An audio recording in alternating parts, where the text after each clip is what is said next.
that governs the difference in the number of enlightenment factors, path factors, and jhana factors, and some say that it is the aggregates made the object of insight that govern it, and some say that it is the personal bent that governs it. 39 Yet it is only this preliminary insight and insight leading to emergence that should be understood to govern it in their doctrine. 112 To deal with these three theories in order, according to governance by insight, the path arisen in a bare insight, dry insight, worker. And the path arisen in one who possesses a jhana attainment but who has not made the jhana the basis for insight, and the path made to arise by comprehending unrelated formations after using the first jhana as the basis for insight, are 667 paths of the first jhana only. In each case there are 7 enlightenment factors, 8 path factors, and 5 jhana factors. For while their preliminary insight can be accompanied by joy and it can be accompanied by equanimity, when their insight reaches the state of equanimity about formations at the time of emergence it is accompanied by joy. 113 When paths are made to arise by using the second, third, and fourth jhanas in the fivefold reckoning as the basis for insight, then the jhana in those paths has respectively 4, 3, and 2 factors.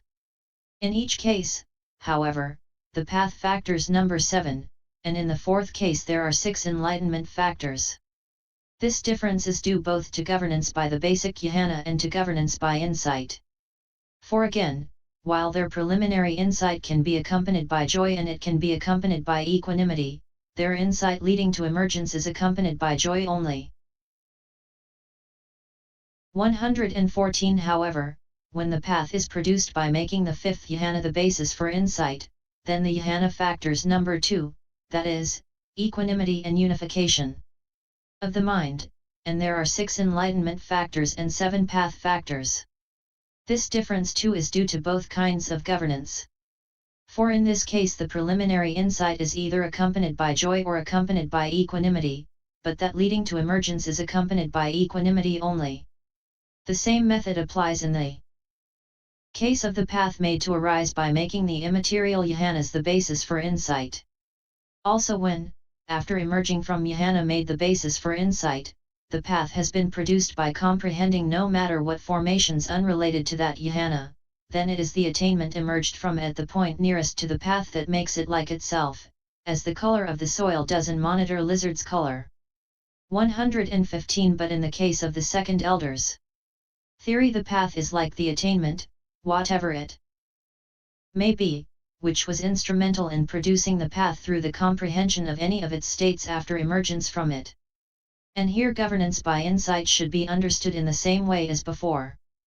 116 In the case of the third elder's theory the path is like that jhana, whichever it may be, that suits the personal bent, which jhana was instrumental in producing the path through the comprehension of any of its states and using it as the basis for insight. But this is not accomplished by mere bent alone unless the jhana has been made the basis for insight or unless the jhana has been comprehended, and this meaning should be illustrated by the Nandakove-da Sutta, cm 3277, and commentary. And here too, governance by insight should be understood in the same way as before. This, firstly, is how it should be understood that equanimity about formations governs the numbers of enlightenment factors, path factors, and jhana factors. 117 Progress. But if insight has from the start only been able to suppress defilements with difficulty, with effort, and with prompting, then it is called of difficult progress. 668 The opposite kind is called of easy progress. And when the manifestation of the path, the goal of insight, is slowly effected after defilements have been suppressed, then it is called of sluggish direct knowledge. The opposite kind is called of swift direct knowledge. So this equanimity about formation stands at the arrival point and gives its own name to the path in each case, and so the path has 4 names according to the kind of progress, CD 3228. 118 For one bhikkhu this progress is different in the 4 paths, while for another it is the same. For Buddhas, however, the 4 paths are of easy progress and swift direct knowledge. Likewise in the case of the general of the Dhamma the elder Sariputta. But in the elder Mahamoggalana's case the first path was of easy progress and swift direct knowledge, but the others were of difficult progress and sluggish direct knowledge. 119 Predominance. And as with the kinds of progress, so also with the kinds of predominance 40 which are different in the four paths for one bhikkhu and the same for another. So it is equanimity about formations that governs the difference in the progress. Liberation. But it has already been told how it governs the difference in the liberation 66f. 120 Furthermore, the path gets its names for 5 reasons, that is to say, 1. Owing to its own nature, or 2. Owing to what it opposes, or 3. Owing to its own special quality, or 4. Owing to its object, or 5. Owing to the way of arrival. 121-1. If equanimity about formations induces emergence by comprehending formations as impermanent, liberation takes place with the signless liberation. If it induces emergence by comprehending them as painful, liberation takes place with the desireless liberation. If it induces emergence by comprehending them as not self, liberation takes place with the void liberation. This is its name according to its own nature. 122-2. When this path is arrived at with the abandoning of the signs of permanence, lastingness, and eternalness, by effecting the resolution of the compact in formations by means of the contemplation of impermanence, it is then called signless. When it is arrived at with the drying up of desire and longing, by abandoning perception of pleasure by means of the contemplation of pain, it is then called desireless. When formations are seen as void by abandoning perception of self, of a living being, of a person, by means of the contemplation of not self, it is then called void. This is its name according to what it opposes. 123-3. It is void because void of greed, and so on. It is signless owing either to absence of the sign of materiality, etc., or to absence only of the sign of greed, and so on. It is desireless because of absence of desire as greed, and so on. This is its name according to its own special quality. 124-4. It is called void, signless, and desireless, too, because it makes the void signless, desireless nibbana its object. This is its name according to its object. 669. 125-5. The way of arrival is twofold, namely, insight's way of arrival applies to the path, and the path's way of arrival applies to fruition. Now, contemplation of not self is called void and the path arrived at by void insight is called void. Again, contemplation of impermanence is called signless and the path arrived at by signless insight is called signless. 126 But while this name is inadmissible by the Abhidhamma method 41 it is admissible by the Sutta method, for, they say, by that method change of lineage takes the name signless by making the signless nibbana its object, and while itself remaining at the arrival point, it gives its name to the path. Hence the path is called signless. And its fruition can be called signless too according to the path's way of arrival. 127 Lastly, contemplation of pain is called desireless because it arrives at the path by drying up desire for formations. The path arrived at by desireless insight is called desireless. The fruition of the desireless path is called desireless. In this way insight gives its own name to the path, and the path hands it on to its fruition. This is its name according to the way of arrival. This is how equanimity about formations governs the difference in the liberations. Equanimity about formations is ended. 9. Conformity knowledge. 128 As he repeats, develops, and cultivates that equanimity about formations, his faith becomes more resolute, his energy better exerted, his mindfulness better established, his mind better concentrated, while his equanimity about formations grows more refined.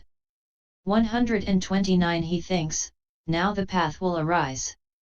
Equanimity about formations, after comprehending formations as impermanent, or as painful, or as not self, sinks into the life continuum.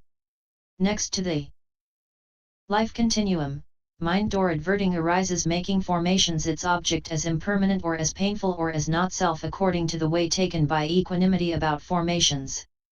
Then next to the functional adverting consciousness that arose displacing the life continuum, the first impulsion consciousness arises making formations its object in the same way, maintaining the continuity of consciousness. Point 42. This is called the preliminary work. Next to that a second impulsion consciousness arises making formations its object in the same way. This is called the access. Next to that 670 a third impulsion consciousness also arises making formations its object in the same way. This is called conformity. 130 These are their individual names. But it is admissible to call all three impulsions repetition or preliminary work or access or conformity indiscriminately. Conformity to what? To what precedes and to what follows. For it conforms to the functions of truth both in the 8 preceding kinds of insight, knowledge and in the 37 states partaking of enlightenment that follow. 131 Since its occurrence is contingent upon formations through comprehending the characteristics of impermanence, etc., it, so to speak, says, knowledge of rise and fall indeed saw the rise and fall of precisely those states that possess rise and fall, and contemplation of dissolution indeed saw the dissolution of precisely those states that possess dissolution, and it was indeed precisely what was terrible that appeared as terror to knowledge of appearance as terror. And contemplation of danger indeed saw danger in precisely what was dangerous, and knowledge of dispassion indeed became dispassionate towards precisely that which should be regarded with dispassion, and knowledge of desire for deliverance indeed produced desire for deliverance from precisely what there should be deliverance from, and what was reflected upon by knowledge of reflection was indeed precisely what should be reflected upon, and what was looked on at with equanimity by equanimity about formations was indeed precisely what should be looked on at with equanimity. So it conforms to the functions of truth both in these 8 kinds of knowledge and in the 37 states partaking of enlightenment which follow, because they are to be reached by entering upon it. 132 Just as a righteous king, who sits in the place of judgment hearing the pronouncements of the judges while excluding bias and remaining impartial, conforms both to their pronouncements and to the ancient royal custom by saying, so be it, so it is here too. 133 Conformity is like the king. The 8 kinds of knowledge are like 8 judges. The 37 states partaking of enlightenment are like the ancient royal custom. Herein, just as the king conforms by saying so be it both to the judge's pronouncements and to the royal custom, so this conformity, which arises contingent upon formations through comprehending impermanence, etc., conforms to the function of truth both in the 8 kinds of knowledge and in the 37 states partaking of enlightenment that follow. Hence it is called knowledge in conformity with truth. 671. Knowledge of conformity is ended. 134 Though this conformity knowledge is the end of the insight leading to emergence that has formations as its object, still change of lineage knowledge is the last of all the kinds of insight leading to emergence. Sutta references. 135 Now, the following sutta references should be understood in order not to be confused. About insight leading to emergence. For this insight leading to emergence is called aloofness, Adam Mayata, 43 in the essay Ayattanavibhoga Sutta. Thus, Bhikkhus, by depending and relying on aloofness abandon, surmount, equanimity that is unified, based on unity, M3 220. In the Alagata Sutta it is called dispassion, nibbida. Thus, being dispassionate his greed fades away. With the fading away of greed he is liberated, MI 139. In the Susima Sutta it is called knowledge of the relationship of states, Dhammahitineo. Thus, previously, Susima, there is knowledge of relationship of states, subsequently there is knowledge of nibbana, S2 124. In the Pahapata Sutta it is called the culmination of perception, Sunaga. Thus, first, Pahapata, the culmination of perception arises, and afterwards knowledge, DI 185. In the Desuttara Sutta it is called the principal factor of purity, Parasutti Padhani Yoga. Thus, purification by knowledge and vision of the way is the principal factor of purity, D3 288. In the Paisam it is called by the three names thus: desire for deliverance, and contemplation of reflection, and equanimity about formations. These things are one in meaning and only the letter is different, Pais 264. In the Pahana it is called by two names thus: conformity to change of lineage and conformity to cleansing 44, Pa 1, 159. In the Rathavanita Sutta it is called purification by knowledge and vision of the way thus: but how, friend, is it for the purpose of the purification by knowledge and vision of the way that the life of purity is lived under the Blessed One? MI 147. 136 The greatest sage did thus proclaim this insight stilled and purified, that to emergence leads beside, with many a neatly chosen name. The round of rebirth slough of pain is vast and terrible, a man wisely should strive as best he can, if he would this emergence gain. The 21st chapter called the description of purification by knowledge and vision of the way in the treatise on the development of understanding in the path of purification composed for the purpose of gladdening good people. End Pop _021. Note 1.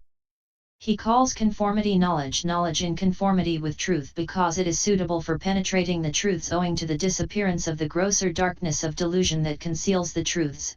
Visum MH 822. The term Sakanyalomakaneo, knowledge in conformity with truth, occurs at Vibite 315. The term Anulomaneo, conformity knowledge, occurs in the Pahana, Pa I 159, but not elsewhere in the Piyakas apparently. Note 2. Knowledge of rise and fall that has become familiar should be understood as